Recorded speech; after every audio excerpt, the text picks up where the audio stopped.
नमस्कार। बहुत-बहुत स्वागत आप सभी को। योग दिवस कल गया है। तो जिस विषय को लेकर आज हम बात करने वाले हैं वो विषय आजकल पूरे देश में हंगामा मचाया हुआ है। सेना ने एक नई स्कीम लेकर आई है जिसका नाम है अग्निवीर। आप सभी को पता होगा। और अग्निवीर को लेकर जो प्रतिक्रिया विपक्ष की ओर से देश भर में आयोजित किया जा रहा है, उस विषय के संदर्भ में एक तो बहुत ही महत्वपूर्ण बात आपसे करने वाला हूं। सरकार आजकल ये जो अभी जो सरकार है वो कोई भी स्कीम लेके आता है, कोई भी विषय लेके आता है, कोई भी बिल लेके आता है जो देश हित में है। और मतलब देश हित में ऐसा है जो लंबा चलने वाला है, यानी जो भारत की जो मूलभूत समस्या है उसको ठीक करने वाला है। और इसकी भनक अगर विपक्ष को लग जाता है कि इससे भारत का जो ऐतिहासिक समस्या है उसका समाधान हो सकता है, तो फिर विपक्ष जो लोग हैं, विपक्ष के जो लोग हैं, जो राजनीतिक दल हैं, वो एकदम एकजुट हो जाते हैं, एकदम लग जाते हैं कि कैसा भी करके इस बिल को वापस करवाना है। और ये जो कृषि कानून बिल वापस हुआ है तो इसको लेकर विपक्ष को ये लगता है कि ये सरकार पर प्रेशर दिया जाए तो ये कोई भी बिल वापस ले सकती है। तो अग्निवीर स्कीम के साथ भी ऐसा ही है, क्योंकि अग्निवीर का जो स्कीम है उसमें क्या है कि ये कंपलसरी नहीं है। यानी विश्व में बहुत सारे ऐसे देश हैं जहां पे हर एक नागरिक को उनके देश के, जैसे हो गया इजराइल, हो गया डेनमार्क, हो गया इजिप्ट, हो गया रूस, ग्रीस, फिनलैंड, ईरान, चीन, ब्राजील, साइप्रस, उत्तर कोरिया, दक्षिण कोरिया, स्विट्जरलैंड, यूएई, ये तमाम देश हैं जहां पर जो मिलिट्री ट्रेनिंग है वो कंपलसरी है। यानी आप अगर उस देश में पैदा हुए हो, उस देश के नागरिक हो, तो आपको कंपलसरी मिलिट्री की ट्रेनिंग लेनी पड़ेगी और सर्विस देना पड़ेगा देश को। जब चाहिए तो देना पड़ेगा। पर भारत में अगर ऐसा हो रहा है तो फिर इसका विरोध क्यों हो रहा है? अगर बाकी सारे देशों में ऐसा हो रहा है तो हर देश अपनी स्वार्थ को लेकर, अपनी जो आवश्यकता है उसको लेकर ये सारी चीजें करता है। तो भारत में जो समस्याएं धीरे धीरे बढ़ रही है, भारत एक बहुत बड़ी आर्थिक शक्ति के रूप में उभर रहा है। और इस आर्थिक शक्ति के रूप में जो उभर रहे हैं, हमारे आसपास की जो देश है, आप देख लीजिए, हम शत्रुओं से घिरे हुए हैं। ये पाकिस्तान हो गया, चीन हो गया, बांग्लादेश हो गया। तो ये 3 बड़े बड़े देश हैं जो हमें घिरे हुए हैं, और ये सांस्कृतिक रूप से भी हमारे शत्रु हैं, आर्थिक और सामरिक रूप से भी हमारे शत्रु हैं। ये हमेशा इस फिराक में रहते हैं कि कैसे भी करके भारत को लूटना है, भारत को नष्ट करना है। और सबसे बड़ी बात, ये इनकी जो मंशा है, ये भारत की संस्कृति का भी सर्वनाश करना चाहता है। और ये जो सरकार है, भारत की जो सरकार है, ये भारत को भौगोलिक रूप से बचाना तो चाह ही रही है, पर भारत की जो संस्कृति है ये इसको भी बचाना चाह रही है। और जो विपक्ष है, खासकर जो कांग्रेस है, और कांग्रेस के समर्थन में जितने विपक्ष हैं, कांग्रेस की पूरी इतिहास रहा है ये भारत को भी नष्ट करना चाहता था, अभी भी चाहता है। और खासकर जो भारत की संस्कृति है, जो हिंदू संस्कृति है, जो सनातन संस्कृति है, कांग्रेस इसका सर्वनाश चाहता है। और इसी चाहत में कांग्रेस ने पिछले 70 साल में जो इसने राज किया, आप इनके राज को देख लो। भारत की जो पहले पहले पिछले 50 दशक में 5 शिक्षा मंत्री ऐसे हुए जो मुसलमान थे। कभी आपने सोचा है ऐसा क्यों हुआ? ऐसे क्यों हुआ? भारत जैसे शिक्षित संस्कृति संपन्न देश का पहला शिक्षा मंत्री एक मुसलमान बनता है, जबकि धर्म के आधार पर देश के 2 टुकड़े हुए। और यह सिलसिला बंद नहीं हुआ। 1950 के दशक से लेकर 80-90 दशक तक देश ने 5 मुसलमान शिक्षा मंत्री देखे। अभी आप सोचिए, अगर देश की पहली शिक्षा मंत्री कोई हिंदू होता तो क्या देश की जो शिक्षा व्यवस्था हुई है, जो शिक्षा व्यवस्था में जो दुर्गति हुई है, ऐसी दुर्गति हो पाता? तो ये जो सारी चीजें हो रही है, और खासकर कांग्रेस जो सारी चीजें कर रही है, इसको समझने के लिए थोड़ा अंदरूनी शक्ति चाहिए, थोड़ा अंतर्दृष्टि चाहिए।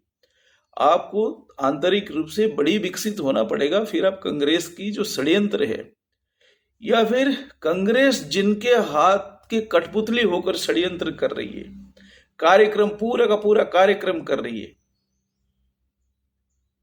इसको समझने के लिए ये सामान्य लोगों की बस की बात नहीं है कि सामान्य लोग इसको समझ पाए।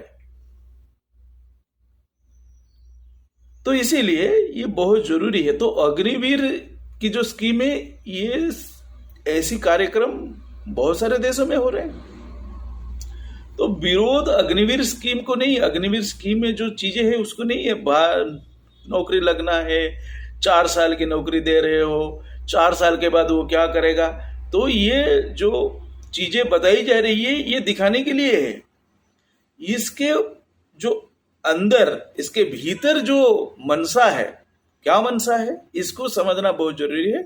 और मैं उसी कांग्रेस की उसी मनसा पर, विपक्ष की उसी मनसे पर मैं बात करने वाला हूं। वो यह है, कांग्रेस कभी नहीं चाहती है कि भारत आंतरिक रूप से मजबूत हो,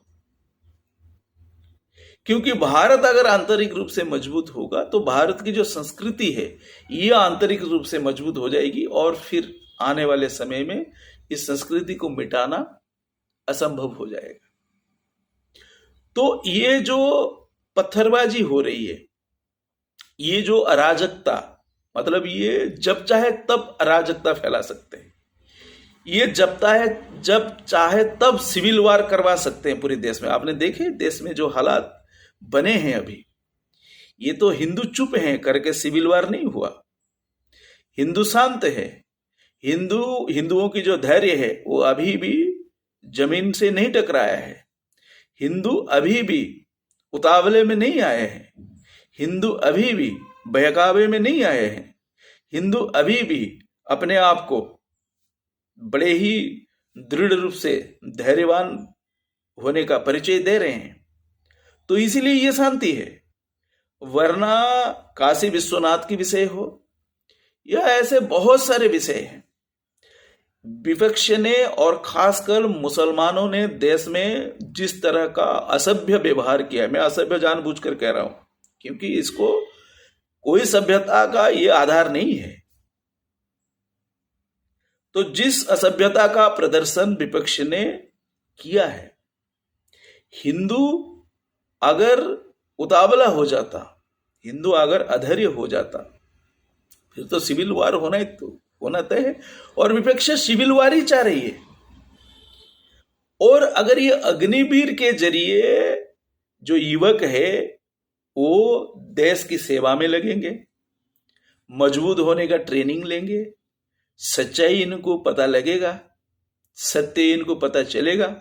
और खासकर जब ये ट्रेनिंग के बाद या सेना में 4 साल की सेवा के बाद एक सर्विसमैन के रूप में मतलब एक सामरिक व्यक्ति के रूप में जब ये फिर समाज में लौटेंगे, तो समाज में लौटने के बाद जो समाज जो सख्त हो जाएगा, समाज जो सशक्त हो जाएगा, समाज जागरूक हो जाएगा, समाज सचेतन हो जाएगा, तो कांग्रेस ये नहीं चाहती है।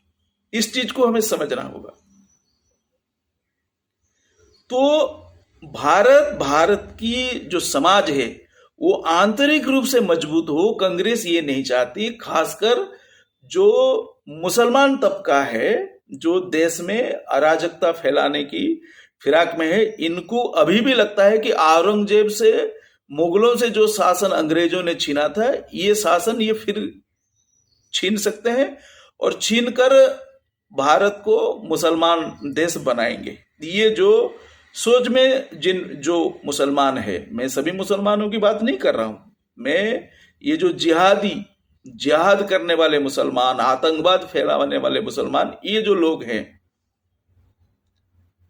तो ये जो लोग हैं, ये जो चाह रहे हैं, ये यही चाह रहे हैं कि युवा जो शक्ति है वो विक्षिप्त रहे, वो बिना फोकस के रहे, वो शारीरिक रूप से दुर्बल रहे। क्योंकि इन्होंने तो आप देखे होंगे पूरी देश में जो ड्रग्स की एक बहुत बड़ी रैकेट, बहुत बड़ी चेन पूरे देश भर में काम कर रहे हैं, और हम सब चुप हैं, सरकारें चुप हैं। मतलब इस पर कोई सीधा कार्यक्रम तो अभी तक किसी सरकार ने, ना कोई राज्य सरकार ना केंद्र सरकार लाए हैं। पर जो समाज में सचेतन व्यक्ति हैं, हमें तो पता है कि अंदर ही अंदर भारत के युवाओं को ड्रग्स में उलझाया जा रहा है, अंदर ही अंदर भारत के युवाओं को अनैतिक कर्म करने में लिप्त किया जा रहा है। तो ऐसे हजारों चीज भारतीय युवाओं के साथ पिछले 70 साल में कांग्रेस की शासन की पूरी व्यवस्था ने किया है, जिससे भारत की जो युवा है वो विक्षिप्त रहे, वो दुर्बल रहे, वो अनैतिक कर्म में लिप्त रहे, और सबसे बड़ी बात बेकार रहे, ये कोई काम धंधा ना करे। ये इनका मनसा रहा है। आपको समझ में नहीं आ रहा है? तो इसीलिए ये बहुत जरूरी है, जो भी समझदार लोग हैं और खासकर जो भोले भाले हिंदू हैं, मतलब बस मजे से बढ़िया से जी रहे हैं, आनंद से। ये तो बीजेपी वालों की, आरएसएस वालों की और मोदी जी की ये जिम्मेदारी है कि सारे काम यही करेंगे, और हम पूरा भी वोट नहीं करते, है ना। आपको पता है ये जो सरकार बीच बीच में पैर पीछे खींचने की दिख रहा है, सोच रहे हैं, उसका कारण क्या है? मैं इससे पहले बता चुका हूं कि हिंदू वोट पर ये सही है कि सरकार चुनकर आ रही है, पर हिंदू वोट पर बीजेपी की सरकार को पूरी भरोसा नहीं है, क्योंकि हमने वैसे वोटिंग अभी तक नहीं की है कि इनको भरोसा आ जाए। आज भी आप देख लो, बिखरे पड़े हैं हम। तो जब तक कांग्रेस की ये जो तोड़ फोड़ वाली राजनीति है को हम आंतरिक रूप से नहीं समझेंगे, तो फिर ये सिलसिला चलता ही रहेगा। और इससे दुखद क्या हो सकता है कि हम 2022 में ये आगजनी का कार्यक्रम देखें, पढ़े लिखे युवा ट्रेन जला दे। ये सभ्य समाज में होना चाहिए? अगर ये सभ्य समाज का, तो फिर बार्बरिज्म क्या है, बर्बरता क्या है, असभ्यता क्या है? और इस असभ्यता को हम सह कैसे रहे हैं? हम क्यों सह रहे हैं? किसके स्वार्थ में ये सहा जा रहा है? ये करने की उनकी हिम्मत कैसे हो रही है? और मैं उन्हें, उन माँ बापों, पिता माताओं को जिनकी ये बच्चे हैं, जिन्होंने ये किया है, मैं उनको हजारों साल तक उनका निंदा करता रहूंगा। और जो वंश में वंश में ये पैदा हुए हैं, मैं उन वंशों का भी निंदा करना चाहूंगा। ये कैसा बेटा पैदा कर दिया आपने, है? इतनी असभ्यता किसके लिए भाई? ये असभ्यता आप किसको दिखा रहे हो? किसको डराने की कोशिश कर रहे हो? हम डर के भागकर छुपने वाले लोग हैं क्या? अब क्या चाहते हो? आपने आगजनी की है और हम आपके साथ वही व्यवहार करें क्या? हम नहीं कर सकते? जो आग आपने लगाई ट्रेन में, वही आग आपके घर में नहीं लग सकता है? हैं? आपकी घर किसमें बना है? किससे बना है आपका घर? आग लगे तो नहीं जलेगा क्या? तो नम्र निवेदन है, महाकाल से विनम्र प्रार्थना है, प्रभु इन्हें सद्बुद्धि दीजिए, वरना वो दिन दूर नहीं, आग लगाने वालों के घर कभी सुरक्षित नहीं रहा है। ये कर्म की फल है। मैं किसी को ये करने की बिल्कुल भी उकसा नहीं रहा हूं, परंतु सहने की, हर समाज की सहने की अपनी सीमा होती है और ऐसी असभ्यता सहना नहीं चाहिए। और अगर ये नहीं सुधरेंगे तो फिर हम ये रंगमंच सजा के रखे हैं, देश को रंगमंच बना के आप लोग ये घटिया कार्यक्रम करते रहेंगे। किसी ने फुसला दिया, किसी ने कह दिया कि ये स्कीम में ये गलत है, वो गलत है, और आप ये सारे कार्यक्रम करेंगे, हम देखते रहेंगे क्या? नहीं देखा जाएगा। और ईंट का जवाब पत्थर से मिलेगा। हर उस घर में आग लगेगा जो देश के संपत्ति को आग लगाने में या तो सहायता करेगा या सीधा आग लगाएगा। तो सोच लो भाई, ये तो रहा आगजनी वाली बात। दूसरी जो षड्यंत्र वाली बात मैंने आपसे कहा, इस पर थोड़ा ध्यान दीजिए आप लोग कि ऐसी षड्यंत्र आने वाले समय में होगा और हर एक बिल के साथ होगा, हर एक लॉ के साथ। जो कांग्रेस है और ये आम आदमी पार्टी है, मैं पूरा नाम लेके कह रहा हूं क्योंकि इनका एक ही मकसद है, सनातन संस्कृति को का सर्वनाश करना। और ये इनकी मंशा नहीं है, ये विदेशियों की मंशा है। इनकी फंडिंग से, उनके विदेशियों की फंडिंग से ये इनकी सरकारें बनती हैं, सरकारें चलती हैं, इनका राजनीतिक दल चलता है और ये इसी काम में लगे हैं और इसी काम में लगे रहेंगे। तो ये देश को मजबूत करने के लिए जो भी बिल आएगा, ये इनका विरोध करेंगे और भरपूर विरोध करेंगे। तो हम क्या कर रहे हैं? हम क्यों नहीं इस स्कीम के ये जो समर्थन में बाहर निकल रहे हैं, अपनी बात रख रहे हैं? नहीं ये सरकार की जिम्मेदारी है। हम तो बस यूं ही जीने आए हैं, मजे लेना आए हैं जिंदगी का।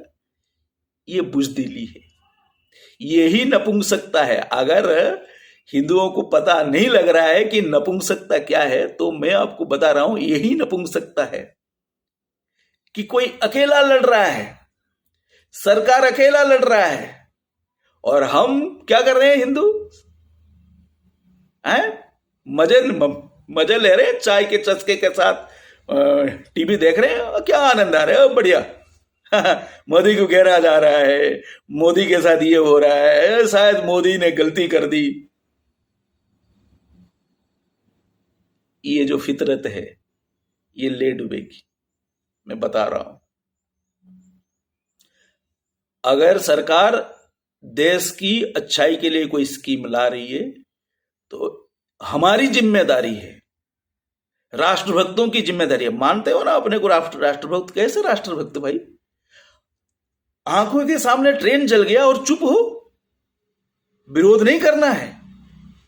उन चूतियों को यह नहीं बताना है कि भाई देश है, घर है भाई हमारा, कैसे चला सकते हो? है? लोगों की गाड़ियां जला दी, क्यों भाई? यह असभ्यता बंद हो और कांग्रेस की जो षड्यंत्र है हिंदुओं को मिटाने की, ये तो जग जाहिर अब हो गई है। तो मेरे सनातनी भाइयों और बहनों, मैं किसी हिंसा के समर्थक नहीं करता, किसी तरह की हिंसा का समर्थन नहीं करता, परंतु हिंसा करने वाले को हिंसा करने दिया जाए, मैं ये भी नहीं होने देना चाहता। तो आप ही बताइए क्या करना है? चुपचाप रहना है, या अपना जो संवैधानिक अधिकार है, जो अपनी सभ्यता का परिचय है कि भाई विरोध तो करे, कम से कम बाहर निकलो, बताओ तो कोई भाई भाई बंद करो, ये चीज हम नहीं देख सकते, ये आग लगाना बंद करो, ये सही चीजों का सही जो बिल सरकार ला रही है इसका विरोध करना बंद करो, इतने भी नहीं कर सकते हम।